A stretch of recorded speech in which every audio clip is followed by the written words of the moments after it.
Bonjour à tous.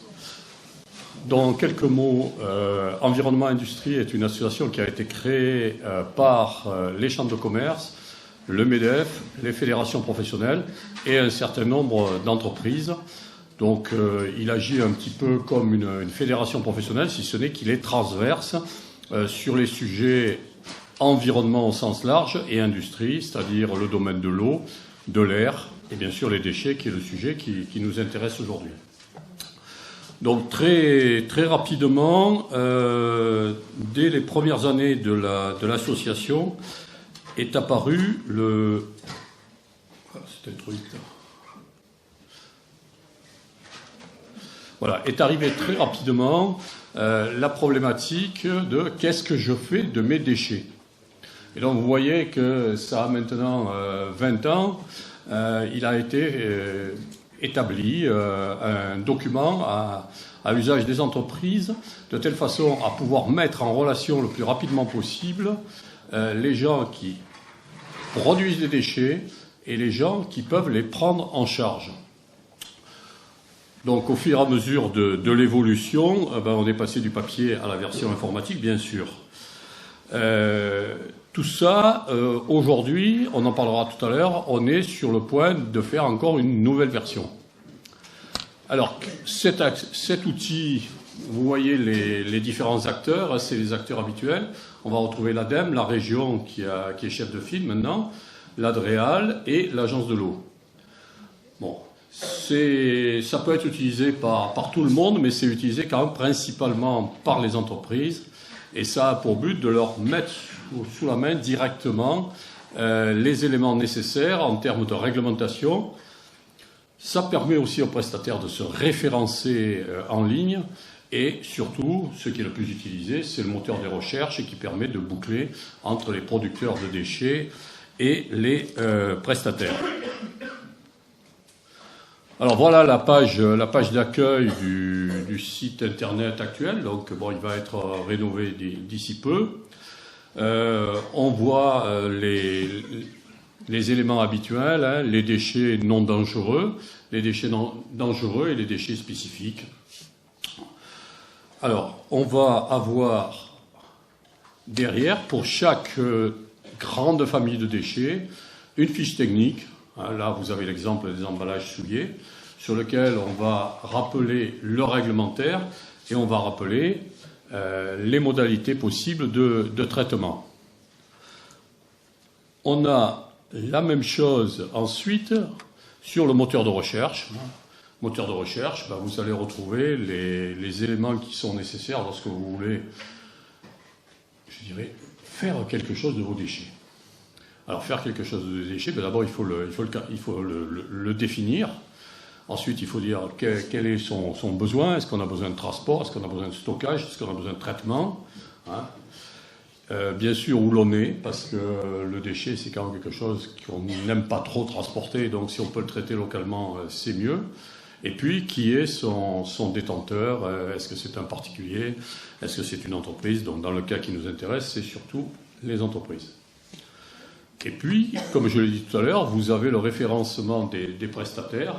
Hein, et donc, vous en avez, je dirais, un grand nombre. Là, sur cet exemple, on en a, je vois, le Vaucluse, les Alpes-de-Haute-Provence, les Bouches-du-Rhône, le Var, voilà, etc., etc. Donc, il y en a un nombre relativement important.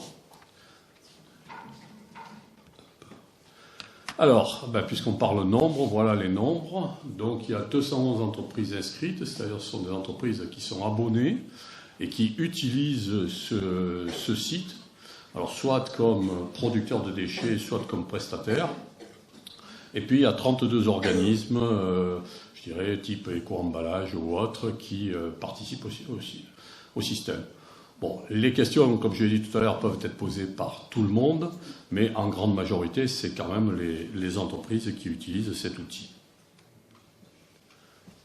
Alors, les évolutions, c'est pour coller à la réalité. Hein. Les intercommunalités sont apparues, donc il faut avoir une gestion par intercommunalité et pas se contenter du département. On a de nouvelles filières qui apparaissent régulièrement. Et là, les mises à jour du site commencent à montrer des limites, donc il faut faire quelque chose de nouveau.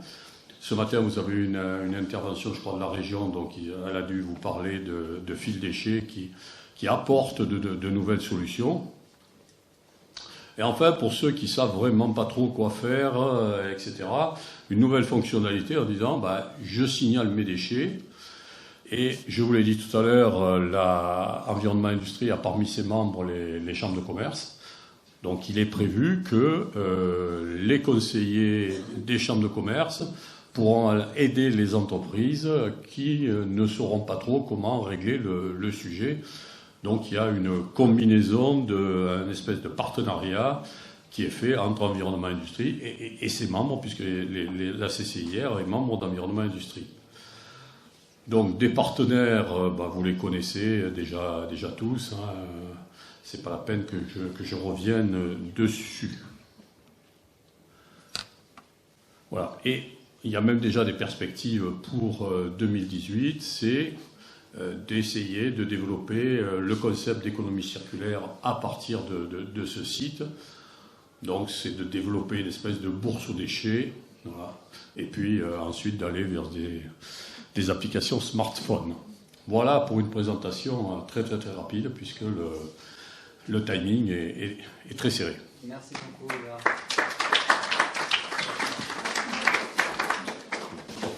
Merci beaucoup pour cette présentation.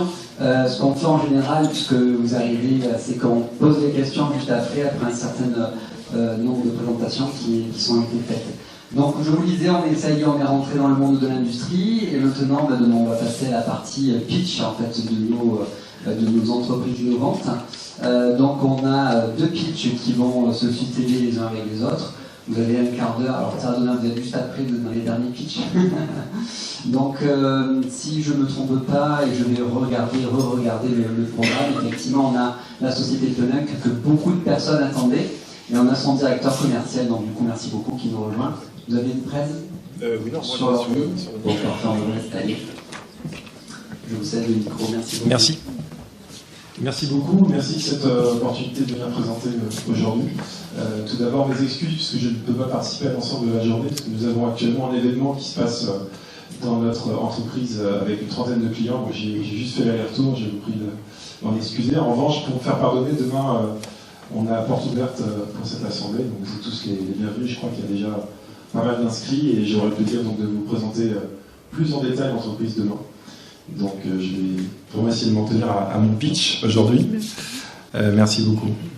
J'ai besoin de ce micro ou C'est mieux. C'est mieux, d'accord, très bien. Parfait. D'autant plus heureux d'être ici parmi vous que je suis moi-même franco-allemand, donc ça résonne de manière un peu particulière pour moi cette présentation et cet environnement. Pour parler de Pelin, donc nous sommes une PME française, donc basée à Pertuis, fondée et basée à Pertuis par Roger Pelin, qui a l'histoire remonte à plus d'une quarantaine d'années, puisqu'il a fondé en fait son groupe, la première société de son groupe dans les années 70 dans la machine agricole. Et il y a une quinzaine d'années, Roger a mis une équipe R&D sur la spectrométrie et la reconnaissance optique, dans un premier temps pour les besoins de l'agriculture, donc pour la cueillette des fruits, donc un robot cueilleur de pommes mûres, reconnaître les pommes mûres par rapport aux pommes pas mûres. Cette technologie, on ne l'a pas abouti dans le domaine de la pomme, en revanche, il s'est dit qu'il y a peut-être des applications à trouver dans le traitement des déchets. Et pour cette raison-là, il a mis une petite équipe en place, de 7 personnes à l'époque, qui, entre-temps, donc cette équipe a eu pas mal de croissance. Et nous sommes aujourd'hui 150, donc basés toujours à Pertuis. Et nous faisons donc des machines de tri optique pour les déchets. C'est notre activité principale. Donc quelques chiffres rapidement. Donc, on est fondé en 2001 en ce qui concerne la branche ST, donc la branche tri optique des déchets. Cette année, donc 30 millions d'euros de chiffre d'affaires en forte croissance. On fait depuis 3 ans maintenant 15% de croissance par an. Donc plus de 300 machines maintenant installées dans le monde. Beaucoup de réinvestissement de nos revenus dans la R&D. Présent dans 40 pays. Voilà, avec, à peu près 150 employés maintenant, puisqu'on est encore une fois en fort développement. Présent à l'international, filiale aux États-Unis, en Caroline, filiale au Japon, et puis bien sûr des implantations commerciales sur l'ensemble des marchés intéressés. Et en ce qui concerne l'Allemagne, l'Allemagne étant traditionnellement le leader européen du recyclage et le pays pionnier en matière depuis maintenant plus de 25 ans.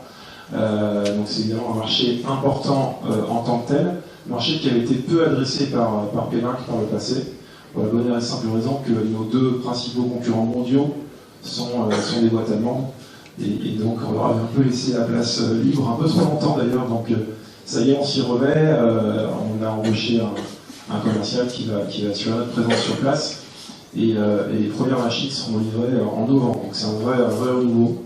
Donc on va aller un peu se frotter à nos concurrents jamaïques. Donc qu'est-ce qu'on fait aujourd'hui? Nous, on fait des machines de tri optique qui vont reconnaître les matières. Donc typiquement dans un centre de tri de type collecte sélective, donc typiquement le bac jaune que vous avez chez vous, vous allez avoir des matières recyclables dedans en théorie.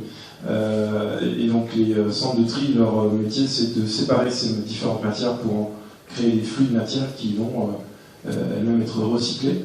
La séparation peut se faire de manière mécanique. Il y a des séparateurs mécaniques qui existent. Il y a des séparations magnétiques pour les métaux ferreux, les différentes séparations pour les différents types de métaux. Et nous, notre métier, c'est la reconnaissance optique qui va permettre de séparer les polymères essentiellement, ainsi que les fibreux. Donc typiquement, nos machines reconnaissent une bouteille de PET, un flacon de PE, de PP, de polystyrène, etc. Et donc permettent de créer des flux de matière qui sont propices ensuite au recyclage. Et la même chose sur les papiers cartons, on sait créer des flux de carton, de papier, de ce qu'on appelle les cartonnettes, donc les suremballages ménagers, grâce à la reconnaissance optique.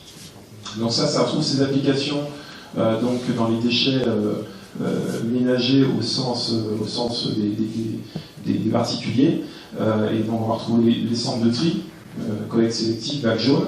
On va retrouver également le traitement sur déchets ménagers ou ordures ménagères résiduelles, comme on les appelle en français, où là on vient également récupérer la matière recyclable dans des flux beaucoup plus sales de tordes brutes. On va trouver ces machines également dans les déchets industriels pour récupérer des choses comme le bois ou le plastique, qui sont là aussi des matières qu'on peut récupérer dans des flux de déchets industriels.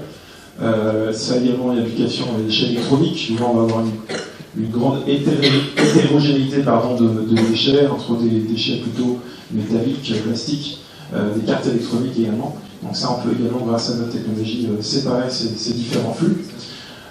Et puis, on va retrouver aussi d'autres types de technologies, mais là également optique ou rayon X ou induction. Enfin, je ne vais pas forcément rentrer dans un grand détail, au niveau du tri des déchets issus des véhicules hors d'usage, donc les VHU, ILV en anglais, pour également séparer les différentes matières qui se trouvent dans des flux donc de ce type de déchets. Donc voilà, le métier c'est le tri et donc la valorisation des matières, vous l'avez compris, c'est-à-dire quand on rentre un déchet, on sort des matières qui sont prêtes pour le recyclage. Donc je passe rapidement. Bon, bien sûr, nos clients, c'est essentiellement les opérateurs de centres de tri, de centres de traitement, donc tous les grands comptes du secteur, les Suez, les Veolia, les Paprec, les Dirigeour, etc. Et après, on va retrouver également des gens plus indépendants au niveau du recyclage. C'est l'étape suivante, une fois que les matières ont été séparées, les matières vont aller chez le recycleur, et là, il y a encore des étapes de tri supplémentaires pour arriver à la matière la plus pure possible. Donc là, on va retrouver également des machines de chez nous, de nos concurrents. Pas mal de partenariats, on a la chance d'être sur un marché assez porteur et assez visible au niveau des pouvoirs publics, puisque le recyclage est comme une cause qui est entendue. Donc on a pas mal d'échanges, on travaille sur l'export pas mal avec Business France, on travaille avec les associations bien sûr du secteur des éco-organismes aussi, qui sont des partenaires très importants pour nous, Éco-emballage en particulier, mais il y en a également dans les différents autres pays. Donc voilà, pas mal de partenariats. On a été par le passé et encore aujourd'hui beaucoup soutenu par l'ADEME par rapport à différentes actions. Donc c'est l'occasion aussi pour moi de remercier ces partenaires. Les valeurs de la société, très rapidement, mais c'est intéressant, c'est des choses qu'on retrouve dans pas mal de PME françaises. Donc l'innovation bien sûr, Ce sont des technologies qui sont de pointe. L'industrie, parce qu'on vend des machines, c'est notre métier, hein, on fabrique et on vend des machines, donc avec tout ce que ça comporte en termes de qualité, de contrôle.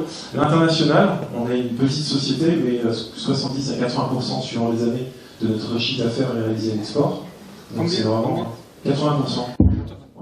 Cette année, c'est un petit peu un contre-exemple parce que le marché français a été très porté par les différents changements en cours chez Eco-Emballage, mais traditionnellement, c'est peut-être 80% à l'export. Voilà, l'implication de nos collaborateurs et puis l'indépendance qui est un point important pour nous, parce qu'on est une PME indépendante familiale. On ne dépend pas des choix d'un fonds ou d'actionnaires en bourse, quoi. Voilà, on se sent vraiment comme un acteur de l'économie circulaire. Le fait de valoriser la matière permet justement de fermer la boucle. Donc on est vraiment là-dedans, ça nous tient à cœur. Puis les gens qui travaillent dans cette boîte sont vraiment acteurs de ça. Voilà, très rapidement les produits, comment ça fonctionne. Vous le verrez demain pour ceux qui viendront visiter l'entreprise. On va avoir un tapis qui va amener les matières. Ce tapis va ensuite traverser une source lumineuse, donc simplement un halogène qui va éclairer la matière. La matière va refléter cette lumière et au passage elle va absorber une partie du spectre lumineux. Et donc c'est ce spectre lumineux qui a été absorbé qui est la signature de la matière. Donc on vient reconnaître ce spectre et donc en déduire s'il s'agit effectivement d'un PE, PET, etc. Donc ça c'est relativement facile, hein. La spectrométrie c'est une technologie qui est assez connue. La difficulté c'est de le faire à haute vitesse puisqu'on traite sur nos machines les plus larges jusqu'à 12 tonnes à l'heure de matière. Et voilà, vous avez quelques millisecondes entre la détection et l'éjection. L'éjection est en fait par des valves, des électrovalves en fait pneumatiques qui viennent souffler les matières qui sont sélectionnées. Voilà, une machine ça ressemble à ça, vous la verrez demain plus en détail. Donc on a la reconnaissance matière, la reconnaissance couleur qui est beaucoup plus simple à réaliser et qui peut être utile aussi lorsqu'on veut par exemple sortir les bouteilles de PET claires par rapport à des bouteilles de PET colorées comme les bouteilles d'eau gazeuse par exemple.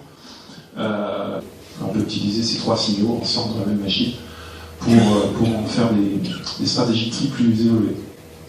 Bon, je passe rapidement sur différents produits. Possibilité également d'avoir des données. Donc là, ça c'est nouveau. Aujourd'hui, on a un déchet. Ce déchet, il a une caractérisation. Hein, il a une composition, il a un pouvoir calorifique et une humidité. Et grâce aux machines de triptyque, on peut avoir accès à ces données et les mettre à disposition du client. C'est notamment intéressant pour les gens qui font un combustible de récupération, donc CSR ou RDF en anglais, qui ont besoin de savoir quelle est la caractérisation de ce flux de manière à pouvoir le vendre ensuite le vendre ou le céder à leurs clients. Donc on met à disposition donc, de nos clients ces données, soit dans la machine qu'ils ont déjà, soit dans une machine qui sert que à faire de la caractérisation. Voilà, ça arrive des clients qui n'ont pas besoin de trier, mais qui ont besoin de savoir ce qu'il y a sur leur flux. Et donc on a accès à ce type de données avec nos technologies. Voilà, je pense que je vais passer très vite sur la présentation est beaucoup plus large, je l'imaginais, que le pitch. Vous verrez tout ça en détail pour ceux qui participeront à la visite de demain. Et puis voilà, je crois qu'il me reste à vous remercier pour votre attention.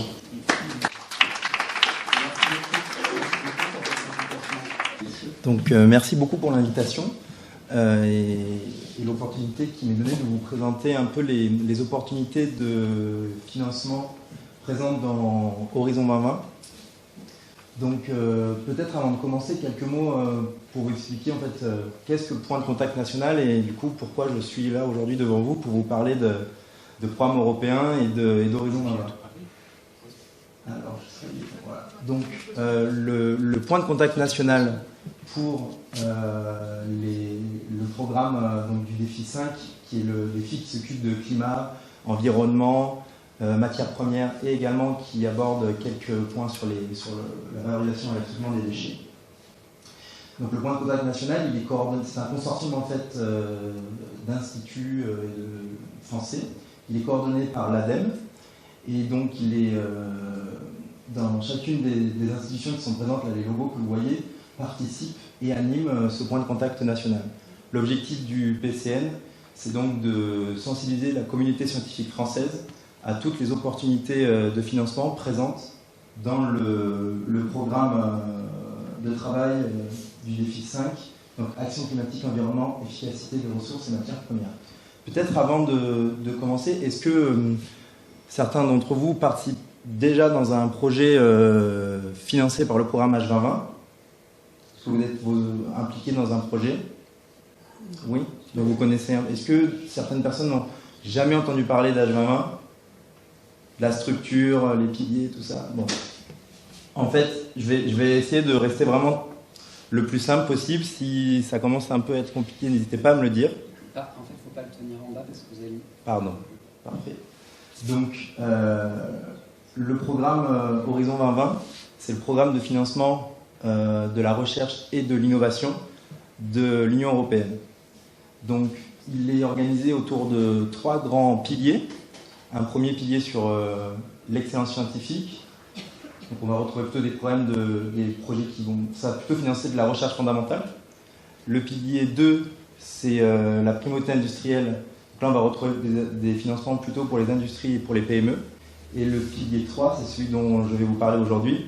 C'est le pilier dans lequel on retrouve les défis sociétaux. Donc, je vais vous présenter rapidement ce qu'on retrouve dans le défi 5, donc le défi matières premières, changement climatique et environnement.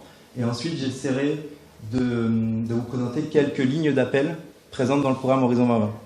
Donc, l'exercice a été en fait finalement un peu difficile pour moi, parce que malheureusement, dans le programme Horizon 2020, aujourd'hui, dans les appels qui sont ouverts, donc on va se concentrer seulement sur les appels 2017, il y a peu de choses sur traitement et valorisation des déchets, en termes d'appels ciblés thématiques. Néanmoins, je terminerai par quelques appels blancs, fléchés industrie PME, dans lesquels vous pouvez également trouver des opportunités de financement intéressantes. Donc, les défis sociétaux d'Horizon 2020, il y en a 7, et aujourd'hui on va parler du défi 5, donc climat, environnement, matières premières. Donc, juste quelques éléments de contexte sur ce défi. Donc, l'action climatique, le développement durable, l'efficacité des ressources sont des objectifs transversaux présents dans l'ensemble du programme H2020. Donc, c'est vraiment une problématique très importante pour Horizon 2020. 60% moins du budget d'H2020 doit soutenir le développement durable et les dépenses liées aux actions climatiques doivent dépasser 35% du budget. Le défi 5, il faut imaginer maintenant qu'on est à l'intérieur du programme de travail du défi 5, il est organisé en différents chapitres. Donc les services climatiques, et celui qui nous intéresse le plus aujourd'hui et dont je vais parler, c'est celui de matières premières, dans lequel vous pouvez trouver des choses sur valorisation et traitement des déchets. Une fois de plus, ça reste limité pour 2017. En fait, il y avait un chapitre dédié aux déchets dans le précédent programme de travail 2014-2015, qui malheureusement est terminé. Et donc en 2017, c'est un peu pauvre pour la thématique dans le défi 5. Et donc dans le défi 5, il y a un certain nombre de chapitres, mais il y a également des appels transversaux. Et en particulier, il y en a un sur lequel je vais m'attarder un peu, c'est économie circulaire, où on peut également trouver des appels d'offres fléchés déchets. Donc, juste quelques mots sur le programme, le chapitre matières premières. Une fois que vous êtes dans le programme de travail, dans le chapitre matières premières, vous avez la liste des différents appels. Donc là, au PCN, on a essayé de vous synthétiser ces différentes lignes d'appels et de vous les présenter de manière synthétique. Je ne vais pas avoir le temps aujourd'hui de vous les présenter et je suis sûr que ça ne nous intéresse pas forcément beaucoup, les thématiques qui sont présentes. Juste pour que vous compreniez exactement comment ça fonctionne. Ici, Societal Challenges 5, ça veut dire qu'on est dans un appel du défi 5. 13, 14, c'est la numérotation. Et 2016-2017, ça correspond à l'année où sera financé l'appel. Donc si vous regardez un appel qui est seulement identifié 2016, vous pouvez tout de suite passer à un autre appel parce que cet appel a déjà été financé.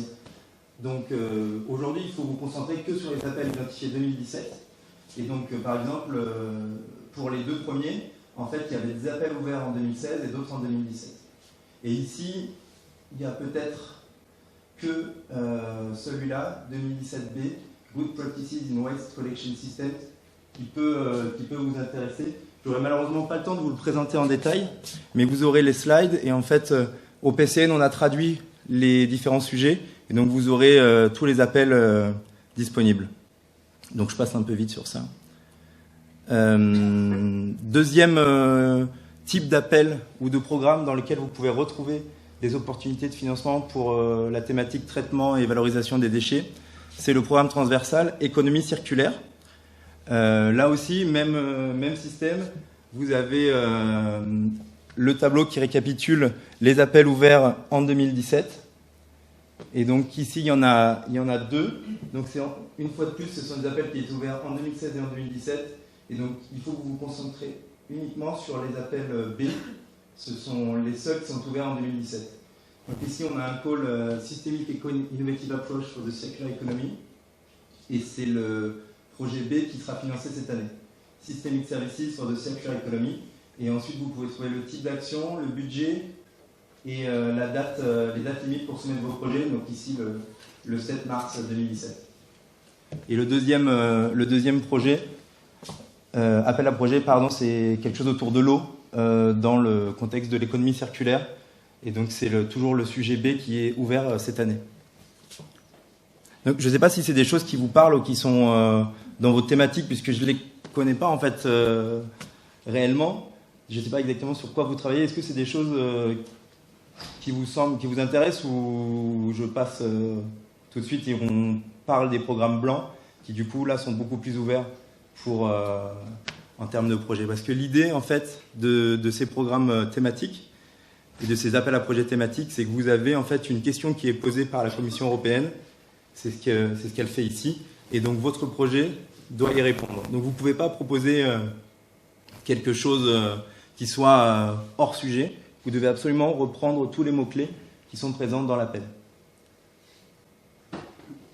Donc là, vous avez le PCN, on s'est amusé à tout décrire et à vous vraiment extraire les points importants de ces appels économie circulaire. Je pense que je vais finir sur ça, sur les appels fléchés industrie, et vous parler de deux instruments que du coup vous connaissez certainement peut-être beaucoup mieux, l'instrument PME et l'instrument Fast Track to Innovation. Donc l'instrument PME, l'avantage, c'est que ce sont des appels blancs. Donc ce sont vos thématiques de recherche que vous pouvez proposer. Il y a 3 phases d'appel, donc c'est-à-dire que ce n'est pas aussi rigide que dans les appels des défis. Donc vous avez 3 possibilités dans l'année pour soumettre votre projet. Et donc, ce sont des projets qui sont plutôt monobénéficiaires. Donc c'est votre PME qui postule à cet appel.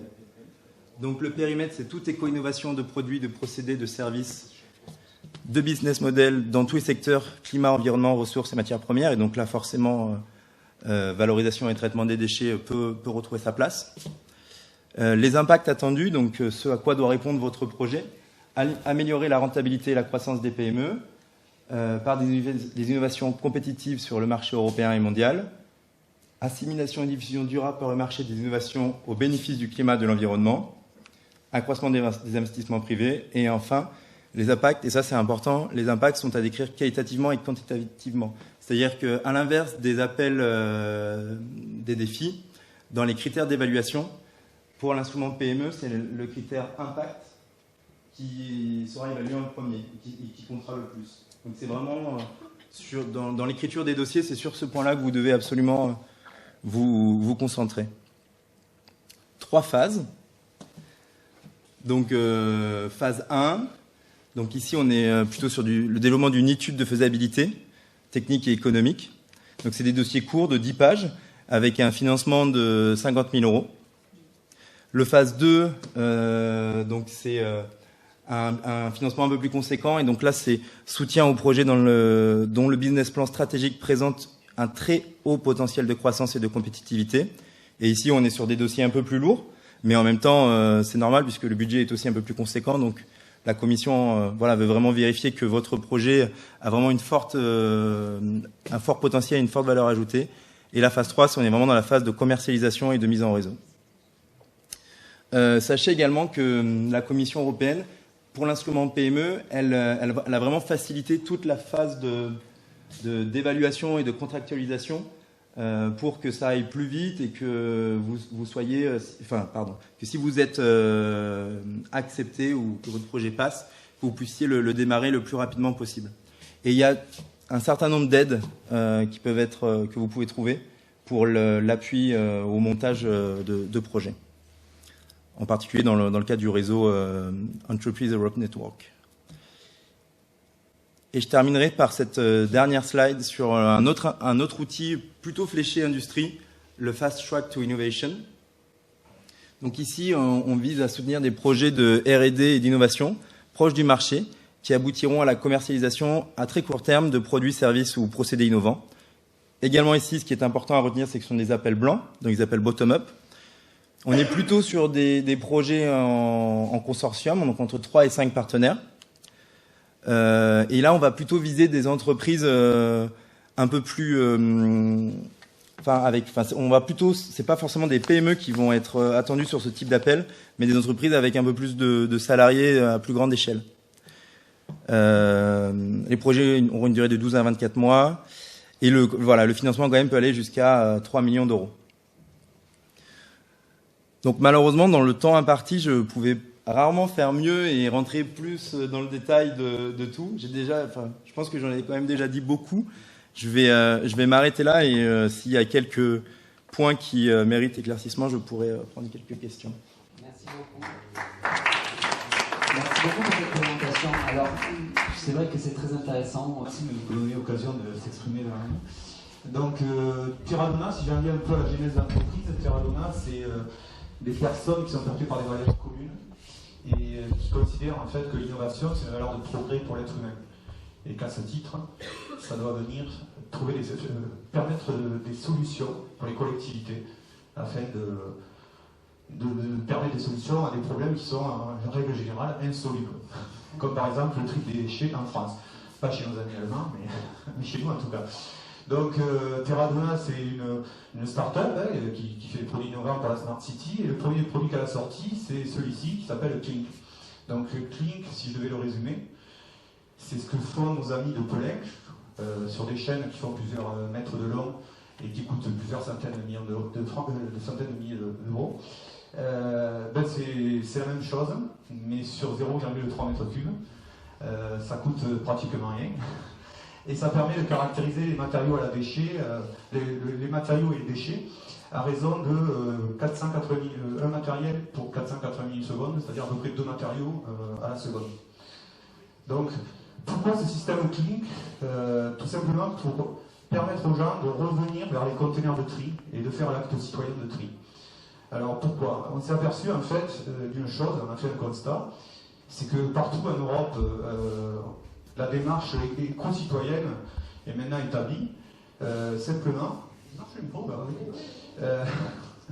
cette démarche éco-citoyenne s'accompagne souvent d'un geste, je dirais, égo-citoyen. C'est-à-dire que l'individu, je prends l'exemple du bio par exemple, l'individu, il achète bio parce que c'est bon pour la planète, mais il achète bio aussi parce que c'est bon pour sa santé. Je voyais tout à l'heure qu'il y avait du covoiturage pour Pelec. Les gens font du covoiturage parce que c'est bon pour la planète, mais ils font aussi du covoiturage parce que c'est bon pour leur portefeuille. Donc à partir de là, on s'est dit comment créer une incentive pour que les gens viennent trier. Il faut qu'ils aient une incentive, une récompense, un petit peu le principe de la consigne chez nos amis allemands, que l'on a abandonné nous en France en 1975. Et ben, on a remis un petit peu ce principe de consigne au bout du jour et on l'a adapté au XXIe siècle. Voilà, donc on va vous faire une démonstration si vous voulez. Donc c'est un système,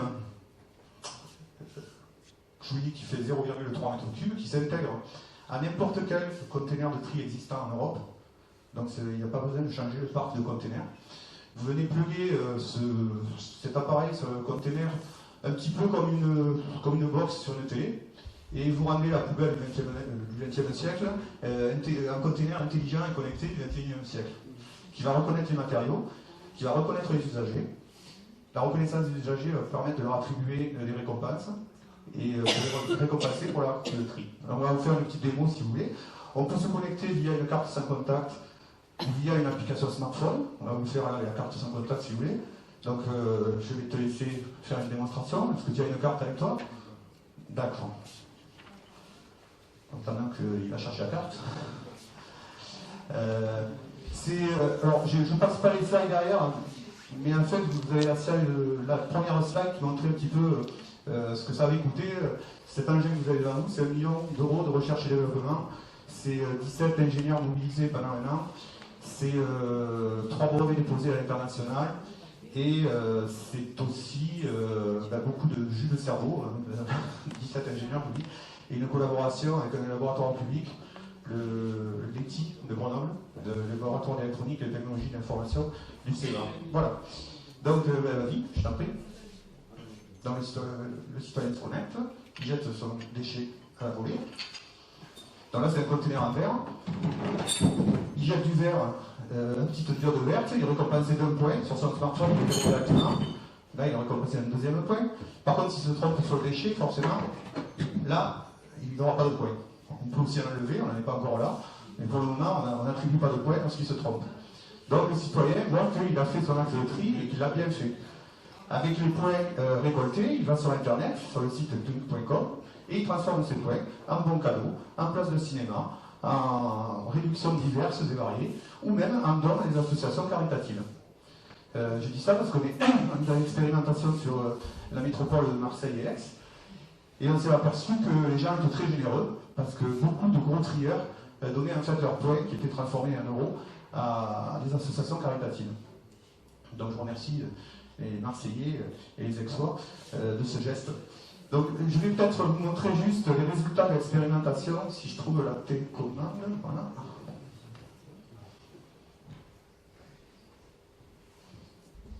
Ah oui, on a eu de nombreux prix, les prix surtout sur les capteurs embarqués qu'il y a là-dedans. Récemment, on a eu le prix de la start-up, encore il y a 3 jours, au salon de la Smart City. Donc tout ça, je vais passer dessus parce qu'on l'a vu. Alors là, vous voyez un petit peu les sites. Donc le site, en fait, se split en deux. Il y a le site grand public sur lequel les gens vont aller échanger leurs points contre les offres. Mais vous avez un site aussi dédié aux collectivités qui leur permet de voir un petit peu les taux de remplissage des containers, la qualité du minerai, s'il y a beaucoup de verre dans un container à verre, ou s'il est pollué par du plastique, etc. Et les taux de remplissage, forcément, leur permettent aussi de l'économiser sur les tournées. Donc il y a une chaîne d'acteurs gagnants. La collectivité, parce que vous savez que une tonne de verre trié, ça coûte beaucoup moins cher qu'une tonne de déchets normaux. En France, c'est à peu près 150 € de moins. Ça veut dire qu'à chaque fois qu'on sort du verre des déchets, qu'on les met dans le conteneur de verre, on fait gagner 150 € la tonne à la collectivité. Donc, vous voyez, si vous augmentez le tri de 10%, le tri du verre de 10% sur Marseille, vous augmentez pratiquement 10 000 tonnes. 10 000 tonnes à 150 € la tonne, enfin, 1,5 million d'euros d'économie.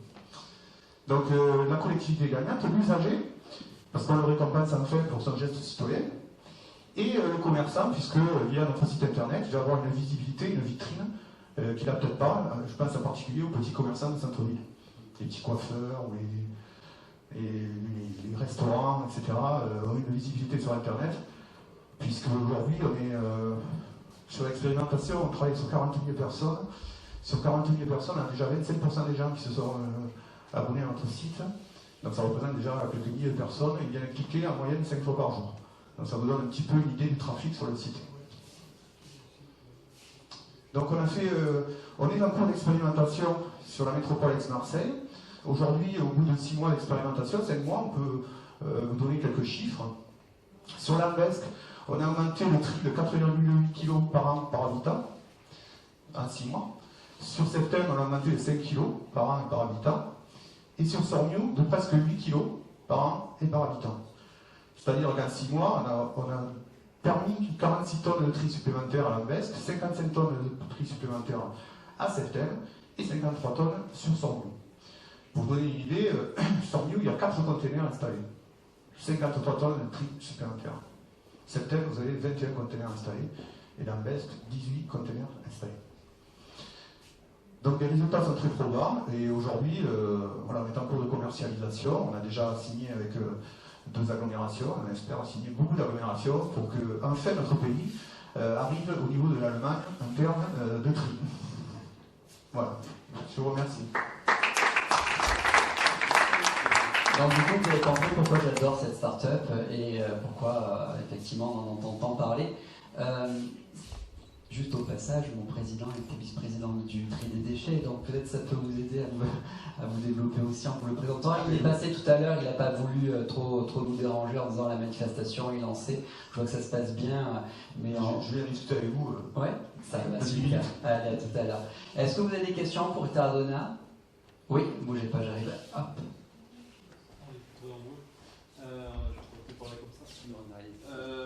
Je voulais savoir comment le commerçant, lui, était récompensé en dehors de... Enfin, financièrement peut-être, parce que les points transformés en argent, j'imagine, est-ce que lui, il en tire quelque chose en dehors de l'achat? Alors, il en tire en termes de trafic sur son magasin, en termes de notoriété pour les petits commerçants, en termes de trafic pour les gros. Aujourd'hui, nos valeurs font qu'à terme, on va faire payer les grandes enseignes. Donc aujourd'hui, on a des enseignes nationales et des enseignes locales. À terme, il faudra payer les enseignes nationales pour être sur notre site, mais on gardera toujours les enseignes locales gratuitement. D'accord. Donc quand j'ai dit c'est gratuit, c'est-à-dire que c'est à eux de faire des efforts. Et je vous donne un exemple. Aujourd'hui, pour 10 points par exemple, donc 10 bouteilles jetées, vous avez un Big Mac gratuit chez McDonald's. Bon, du coup, il y a beaucoup de jeunes qui viennent trier, qui ne payent pas obligatoirement des trieurs, puisque les 18-30 ans, ce n'est pas obligatoirement les meilleurs trieurs. Ils viennent trier, ils récupèrent leurs points, ils vont chez McDo. McDo s'y retrouve parce que c'est du trafic supplémentaire dans son magasin. Généralement, le jeune, il ne vient pas tout seul, il vient avec sa copine, donc ça amène quelqu'un de plus, etc. Tout le monde s'y retrouve, c'est vertueux en fait. Je vous donne un autre exemple, on a 10% par exemple, avec 40 points, vous avez 10% chez Decathlon. Alors, vous allez me dire 10% chez Decathlon, si je vais acheter, je sais pas, une pince à vélo, ça ne vaut pas trop le coup. Mais si vous achetez un vélo électrique à 2500 €, 10% c'est 250 €. Avec 50 points. Donc vous voyez la valeur du point. Par rapport à nos amis allemands et la consigne, où c'est 1 centime par bouteille, etc. Là, vous pouvez aller à plusieurs euros par bouteille. D'accord. Voilà. Et vous gagnez de l'argent comment en fait? Nous, on gagne de l'argent via d'abord la vente du système, sa maintenance, sa location, etc. au niveau des collectivités. Et on gagnera de l'argent à plus ou moins moyen long terme par rapport au site internet et au trafic qu'il y aura dessus. Puisqu'aujourd'hui, on est sur le trafic de 10 000 personnes pour 60 conteneurs installés et une population de 40 000 habitants. Le jour où on sera installé sur plusieurs agglomérations de 500 000 habitants, on aura un trafic phénoménal. Merci. Oui. Est-ce que sur Aix-en-Provence, il va y avoir ce genre de... Alors, il y a, je crois que Lambesque, c'est une commune de l'ex-CPA. Oui. Eh bien, écoutez, nous on le souhaite. En tout cas, on est, que ce soit l'ancienne CPA ou l'ancienne MPM, qui sont devenues maintenant la métropole Aix-Marseille, les deux nous ont fait confiance pour l'expérimentation. Ils continuent l'expérimentation avec nous. Ils sont persuadés que c'est quelque chose qui va marcher. Donc on espère que parmi les premiers marchés qu'on aura, on aura la métropole Aix-Marseille. On le souhaite vivement en tout cas. Moi, je me permets. Ce qui est intéressant dans le concept, c'est qu'à la fois, on est sur des sujets très écologiques, des sujets qui sont très high-tech, parce que du coup, quand même, pour avoir de la reconnaissance et également alors ça doit être le RFID d'ailleurs, le badge, et puis la reconnaissance de l'élément qui va dans la borne. Vous avez quoi comme formation et après, la monétisation qui ressemble un peu comme le modèle d'ICO. Ouais, vous êtes un ancien d'ICO. Alors, Terradona, c'est la genèse de Terradona, c'est 3 hommes qui se sont rencontrés. Il y en a un qui était ingénieur en technologie embarquée, ce qui explique ça, un qui était financier, ce qui explique autre chose, et un autre qui était commercial et consultant auprès des collectivités dans le tri, notre président fondateur, Jean-Marc. Voilà, on fait une équipe un petit peu trépied où on a chacun notre vision qui fait qu'au final on a cette solution et le business model dont vous parlez. Et je suis désolé, hein, je prends un peu la parole, mais vous n'avez jamais eu l'idée de partir au CES pour la montrer? On a eu l'idée, on nous a même proposé, mais on n'a pas fait une start-up, donc on est en levée de fonds actuellement, et on n'a pas énormément d'argent, et là c'est le directeur financier qui vous parle, 3 billets pour Los Angeles, etc., ça me faisait mal au cœur.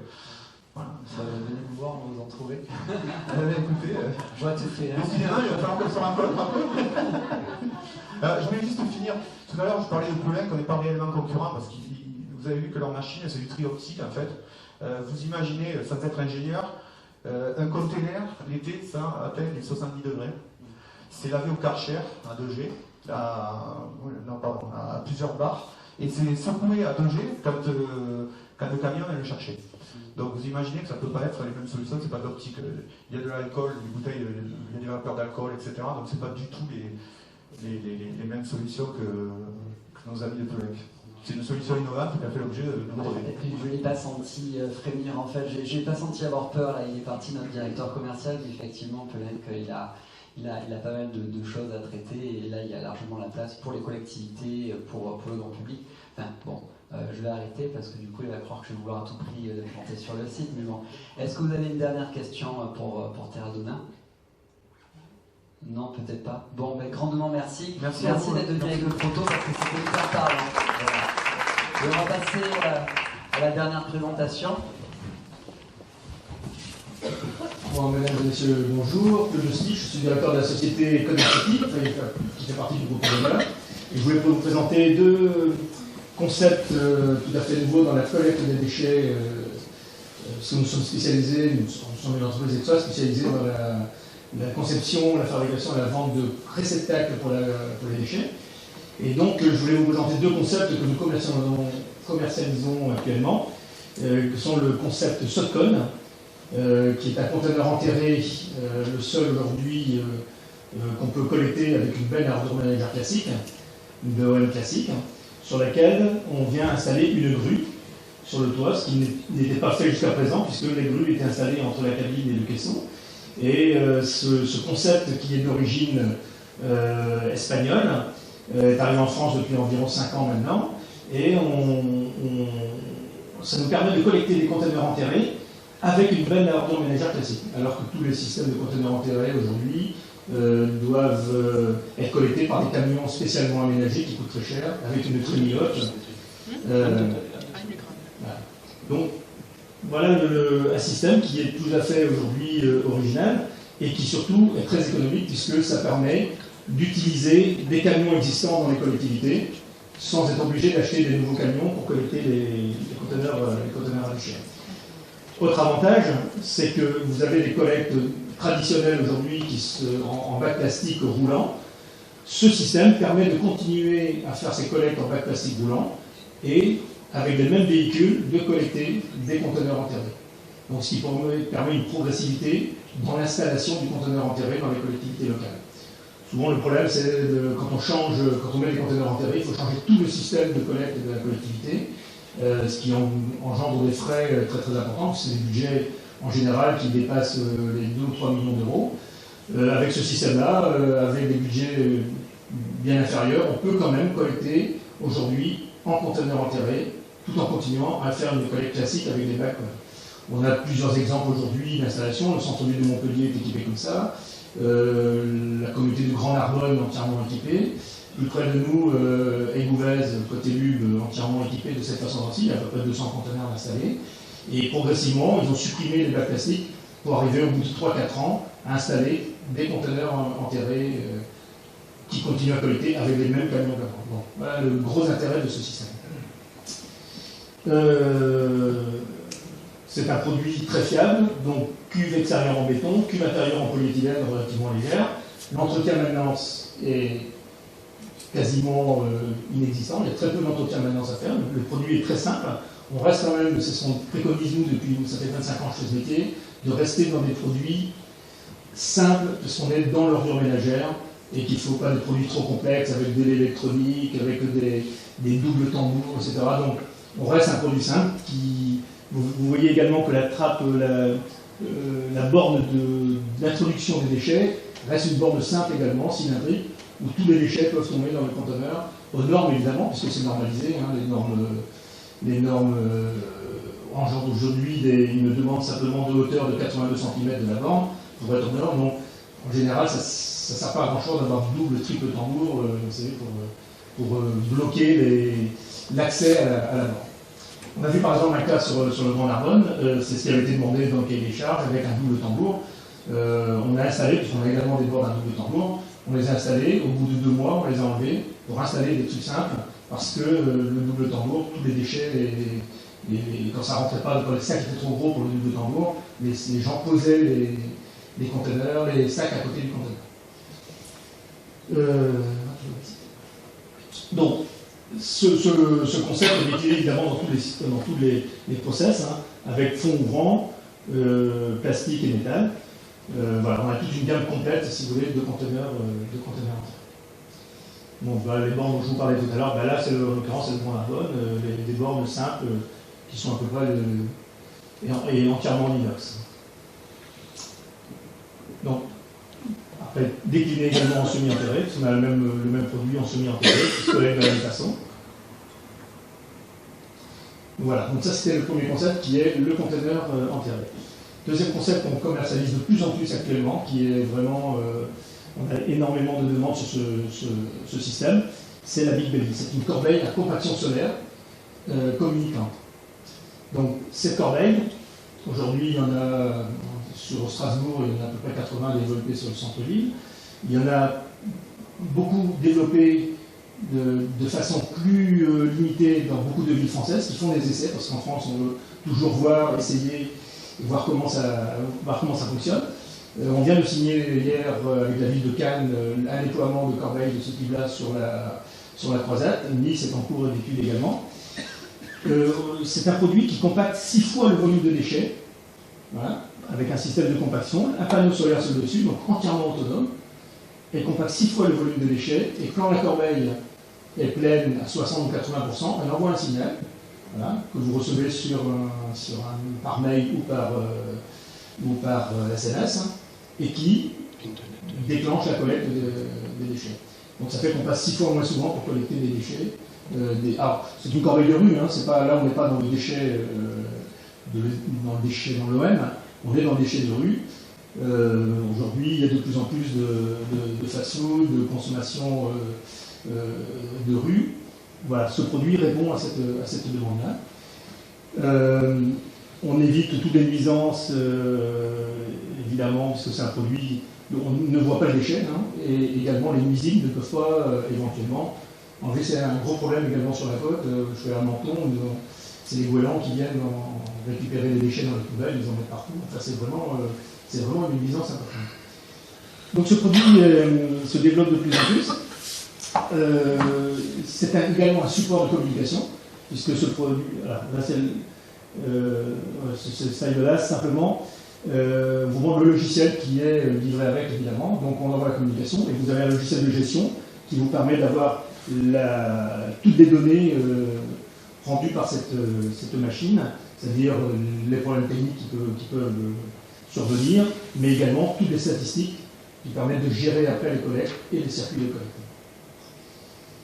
Ensuite, la personnalisation, puisque ça nous permet également d'avoir différents coloris, mais également de l'affichage, puisque vous voyez celle de gauche, c'est celle qui a été faite pour Cannes, avec de l'affichage municipal, reprenant les différentes consignes municipales, ou de l'affichage publicitaire, parce qu'on a également la possibilité de faire l'affichage publicitaire sur cette corbeille. Vous avez quand même 4 phases d'annonce. On pensait dans un premier temps qu'il serait plus facile ou que les clients seraient plus attirés par le produit en lui-même sans la publicité. On s'aperçoit que de plus en plus, les collectivités nous demandent de la communication sur la corbeille et sur les 4 phases de la corbeille.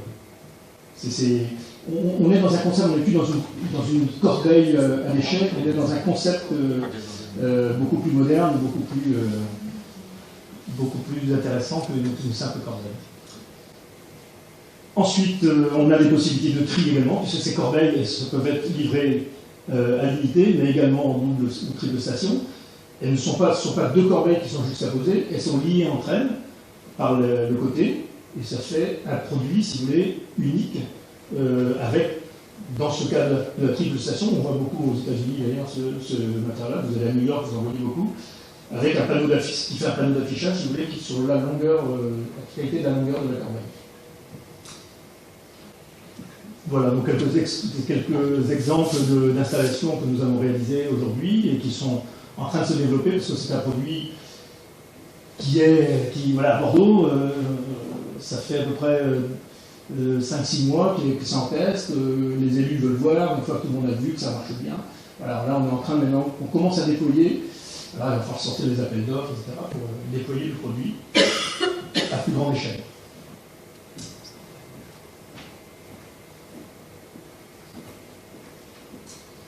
Voilà, si vous avez des questions.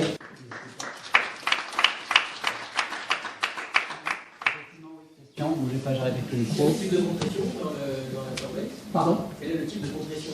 Le type de compression, alors c'est un produit. Alors, oui, C'est autonome en termes d'électricité. Entièrement autonome en électricité. Vous avez un panneau solaire sur le dessus qui alimente une batterie et qui donne l'autonomie totale de la corbeille. C'est-à-dire qu'aujourd'hui, les exemples les plus anciens que nous avons, alors évidemment dans le monde entier, il y en a à peu près 20 000 qui sont déployés. En France, on en a à peu près aujourd'hui 500. Il y en a 80 à Strasbourg. À Monaco, j'en ai à peu près une trentaine également installés depuis 5 ans. On n'intervient jamais sur le produit. D'ailleurs, dans la commercialisation, soit on le vend, soit on le met en location, et on intègre l'entretien maintenant dans la corbeille. C'est-à-dire qu'il n'y a pas d'intervention à réaliser, c'est un produit très fiable, entièrement autonome. La compression, c'est un système d'un moteur avec une chaîne à l'intérieur, sur le côté, avec des crans, et qui compresse donc un niveau, si vous voulez, un capteur qui donne le niveau de remplissage de déchets. Dès que ça dépasse ce niveau, ça compresse en général en moyenne 5 à 6 fois par jour, en fonction du remplissage de la corbeille. Donc la consommation est relativement limitée. Ça compresse à 500 kg, et une fois que c'est plein à 500 kg, donc ça envoie un signal disant que la corbeille est pleine à 80%, il faut venir la vider. Donc c'est vraiment super efficace. Donc c'est pour ça que l'économie, elle est... Alors on fait des études avant de faire, on l'a fait à Nice, on l'a fait à Lyon. Pour vous donner un exemple, à Nice, il y a 20 secteurs de corbeilles, d'installation de corbeilles sur Nice. On a fait une étude sur 5 secteurs. L'économie annuelle était de 900 000 € en équipant entièrement avec des BBI. C'est-à-dire que le retour sur investissement est à environ de 2 ans, 2 ans et demi. C'est 900 000 € d'économie par an sur 5 secteurs. Donc vous multipliez ça par le nombre de secteurs. Vous voyez l'économie. On ne se rend pas compte de ce que coûte aujourd'hui. Si, on se rend compte parce qu'on a fait les études. Chaque corbeille dans une ville coûte entre 1 200 et 1 500 € par an. C'est-à-dire le prix de la corbeille, l'entretien et le vidage de la corbeille. Ça coûte entre 1 200 et 1 500 € par an. Donc l'économie, si vous passez 6 fois moins souvent, l'économie elle est rapidement réalisée. Mais on est dans un travail de réflexion des collectivités, parce qu'il faut tout réorganiser les circuits, il faut redéployer le personnel différemment. Vous prenez sur la promenade des Anglais à Nice, il y a des corbeilles, à peu près une centaine de corbeilles sur la promenade des Anglais. L'été, les corbeilles sont collectées 8 fois par jour. Les mêmes corbeilles, 8 fois par jour. C'est-à-dire que vous avez 2 gars dans un véhicule qui crachent du diesel, et qui tournent, qui collectent en permanence 8 fois par jour la corbeille. Alors qu'avec celle-là, une fois par jour suffirait, en dehors des heures de circulation, parce que là vous êtes dans une circulation, avec les risques que ça comporte. Voilà. Donc, il y a toute une réflexion des zones urbaines très denses. À Bordeaux, par exemple, à la rue Sainte-Catherine, là on ne peut même pas circuler le samedi, vous ne pouvez pas circuler, et pourtant, il y a la petite benne qui circule entre les gens, voilà, et qui vient collecter les corbeilles le samedi après-midi à la rue Sainte-Catherine. C'est assez hallucinant. Donc, mais c'est un travail de longue haleine.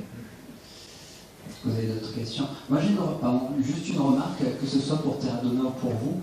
Je lisais le mois dernier une étude qui montrait que en fait, la qualité du tri des déchets dans les collectivités était aussi liée à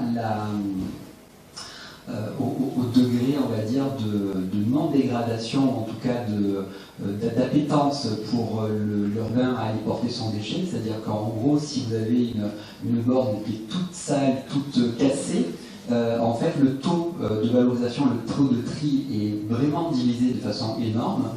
Il disait notamment que la psychologie des personnes qui apportent le déchet, c'était de dire que si tout est dégueulasse, forcément mon déchet, puisque c'est l'imaginaire collectif, c'est de dire que finalement à Marseille pendant un temps on n'a pas pu le valoriser, on l'a apporté dans les centres d'enregistrement technique, ce qui n'est plus du tout la réalité depuis bien longtemps. Et le fait d'avoir des éléments aussi intéressants que le vôtre, aussi technologiques, permet aussi aux citoyens d'être rassurés sur ce côté-là. C'est une notion un peu psychologique, mais qui a un vrai impact sur la valorisation. Exactement. Pardon. Juste pour savoir, au niveau du ramassage, ça fait un volume compacté qui ressemble à quoi? Et comment c'est par rapport à la face avant? Peut-être qu'on ouvre et on... Alors, en effet, c'est la porte avant qui s'ouvre. Vous avez dedans une corbeille, une poubelle classique avec un sac. Ça, c'était les premiers modèles. Et là, on vient de sortir un bac à roulettes, en fait, qui s'accroche, qui est normalisé et qui s'accroche sur le lève-conteneur des véhicules de collecte. Donc, on a les deux systèmes aujourd'hui. Parce que la tendance aussi est de dire que on soulève de moins en moins de charges. Donc, donc on a créé un produit comme un bac à roulettes, en fait. Alors on l'a pas parce qu'on l'a reçu la semaine dernière, on n'a pas eu le temps d'intégrer dans les salles, mais c'est un conteneur, c'est comme la poubelle, qui se replie en fait. Pour l'accrocher sur l'appareil, vous le sortez, il y a la collerette qui est normalisée à la guine et qui s'accroche sur le basculeur avec des roulettes. Voilà, donc, on n'a pas ce problème aujourd'hui. Donc compatible avec les camions normaux, avec les minibelles, avec les camions normaux, avec tout à fait. D'accord. Et pour revenir à ce que vous disiez tout à l'heure, c'est vrai qu'on essaye de sensibiliser les collectivités au nettoyage de ces produits. C'est un produit noble quand même, c'est pas un petit élément urbain, si vous voulez, c'est quand même un produit qui coûte relativement cher. Ça mérite aussi de l'entretien, pas pour le produit en lui-même, mais aussi pour les gens, comme disait monsieur, c'est-à-dire que si c'est sale, vous hésitez à venir mettre un déchet dedans. Donc il faut que ça reste du mobilier urbain en fait, et que les gens n'hésitent pas à toucher. Mais il y a toujours cette petite appréhension de toucher le poignet, donc on le sort également maintenant avec une pédale à pied. Ça c'est pareil, on l'a reçu la semaine dernière. Il y a une pédale à pied, donc dès que vous appuyez sur la pédale, la porte s'ouvre, ça permet de ne pas toucher avec les mains éventuellement donc, soit c'est les évolutions des produits qui sont demandés par les administrés, par les gens, par les clients. Là, on arrive à un produit complètement complet et je pense qu'il n'y a plus. Alors, ce qu'on peut rajouter après sur un produit comme celui-ci, et ce que font les bureaux d'études aujourd'hui, nos bureaux d'études, c'est d'intégrer des capteurs, différents capteurs, puisqu'on a à partir du moment où on a la source électrique autonome, parce que le capteur solaire aujourd'hui, il permet d'alimenter autre chose que la compaction et que la communication. On peut rajouter des capteurs de qualité de l'air, des capteurs de mesure de circulation. On travaille sur la Wi-Fi également, c'est un peu plus compliqué parce que là c'est une consommation qui est quand même beaucoup plus importante, mais ça pourrait devenir une borne Wi-Fi également, la corbeille devient une borne Wi-Fi. Ça, j'ai oublié un élément aussi, enfin ça vous le voyez là, c'est le cendrier également qui a été intégré parce que en fait on s'aperçoit que cet objet devient par exemple, et on a de plus en plus de demandes de grands groupes également, qui mettent ça à la sortie des bureaux, où les gens viennent fumer, viennent boire un café, et ils se retrouvent avec en fait, la corbeille va se retrouver le point de rencontre en fait, des gens qui sortent pour aller fumer une cigarette, pour aller boire un café. Donc c'est étonnant. Donc si on rajoute la Wi-Fi, si on rajoute certains éléments, voilà, on en fait un point de convivialité. Autour d'une poubelle. C'est énorme. Et du coup, question, vous produisez où vous produisez où? Alors, on les reçoit, le concept est américain. On les reçoit en pièces détachées dans nos ateliers qui sont à Bouc-Béliard. Et on fait le montage ici à Bouc-Béliard. Donc la conception finale, enfin, le montage final est fait à Bouc-Béliard. Mais le brevet est d'origine américaine. Et ça fait aujourd'hui, ça existe, les premiers modèles. Là, on a la version 5, donc c'est un peu comme les Apple, les Américains, pour ça. On appelle ça BB5. Donc on a la 5e version qui évolue. Et le produit évolue en permanence, tout ce que je viens de vous dire, ça s'est pas fait, ça fait 15 ans que le produit évolue. Il y a 5 ans, il n'y avait pas de communication, il n'y avait que la compaction. Donc, quand on rajoute la compaction à la communication, on diminue par à peu près par 80% les besoins de collecte des déchets. Donc c'est très important. Voilà. Ok, question. Je sais qu'on n'arrête pas le progrès, mais avez-vous évolué l'impact sur l'emploi? Parce que si vous collectez moins souvent... Ouais. Non, c'est une bonne question parce que ça nous était évidemment à chaque fois opposé. Aujourd'hui, ça l'est beaucoup moins. C'est-à-dire que les collectivités, vous savez que de plus en plus, enfin en tout cas de moins en moins, les budgets sont très serrés, les dotations d'État ont diminué, et là on arrive à des collectivités qui nous demandent, justement, qui essayent de trouver des solutions, non pas pour diminuer l'emploi, mais pour essayer de redistribuer les activités de ramasseurs, par exemple, de corbeilles, sur d'autres activités qui ont plus de nettoyage, ou, enfin, sans être... Alors évidemment, ça ne va pas créer d'emploi, ça va peut-être leur éviter d'embaucher de nouveaux personnels, mais malheureusement, la tendance est là aujourd'hui, et dans beaucoup de collectivités, on dit voilà, on a des réductions de personnel, enfin des réductions budgétaires, donc on n'a plus les moyens d'embaucher autant de personnes pour collecter. Donc tous les systèmes qui permettent de rationaliser certains pans comme ça de l'activité sont intéressants. Sincèrement, collecter des corbeilles, c'est pas ce qu'il y a de plus fun non plus. Voilà, on peut peut-être employer les salariés à faire autre chose que dans un petit camion pour collecter des corbeilles. Il y a peut-être mieux à faire. Donc c'est un peu dans ce sens-là, si vous voulez.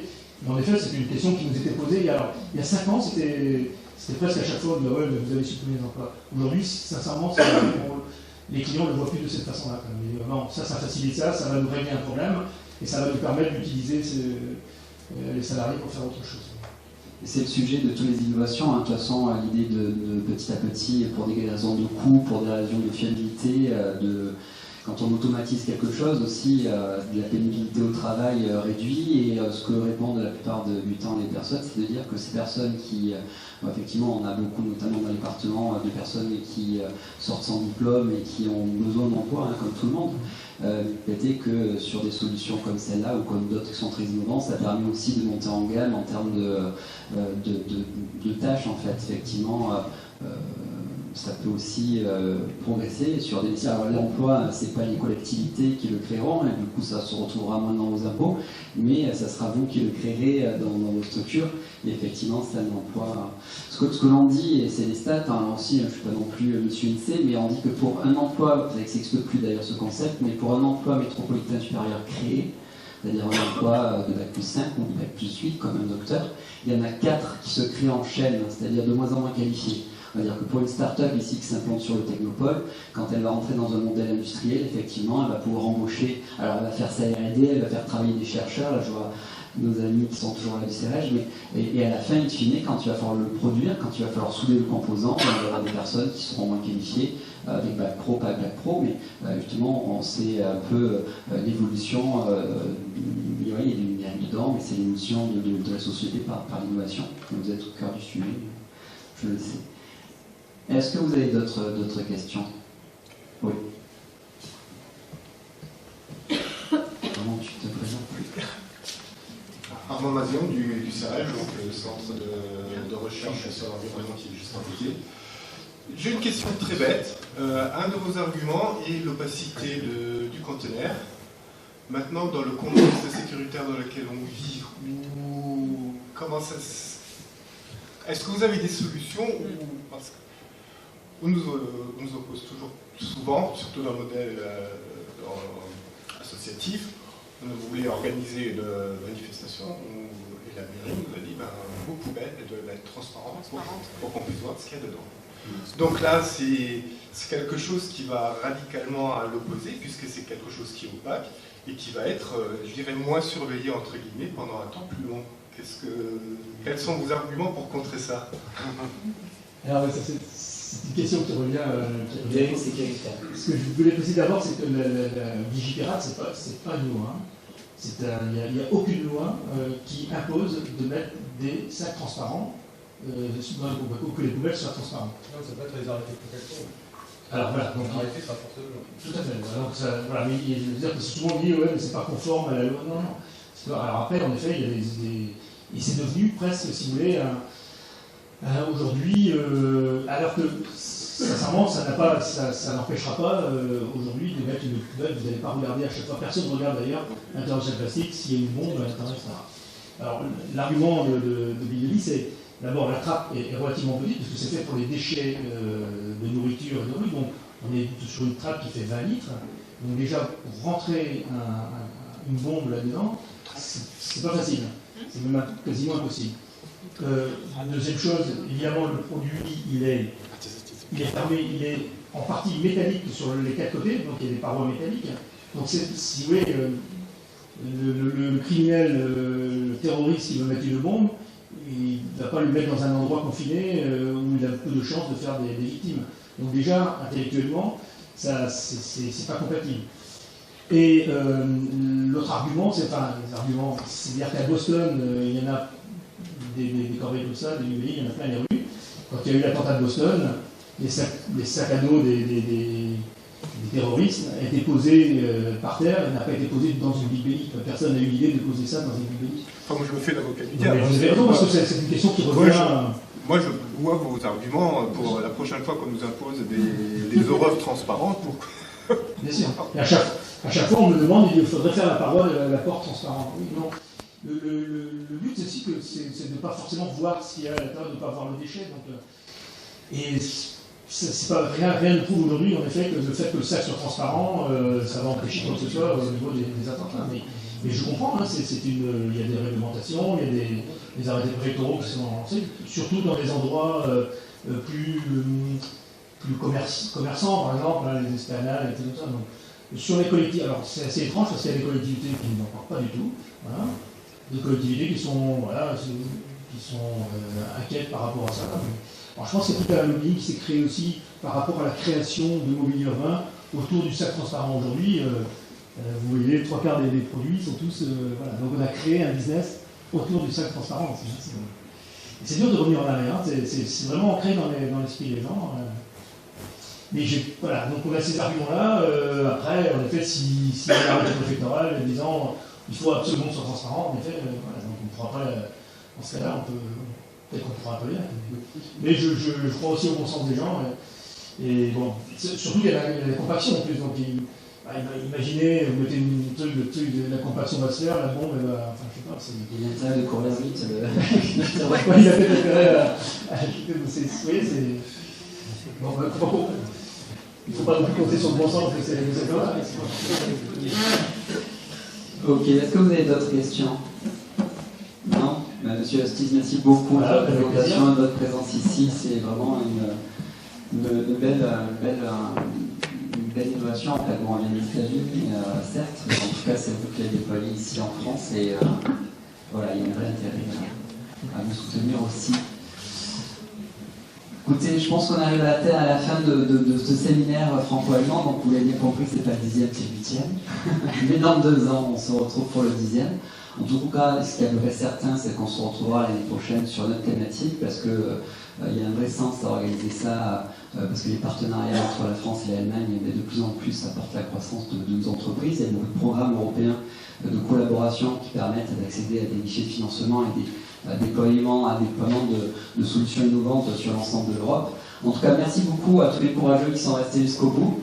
Je ne vais pas clore ce séminaire, puisque je vais laisser cet honneur-là à Christine Jaubert, qui est la directrice du Club d'affaires franco-allemand de Provence, et qui malgré le fait qu'elle a retrouvé un peu de voix, malgré le fait qu'elle est la gorge qui l'a fait souffrir, c'est à toi que remet cet honneur. Merci beaucoup.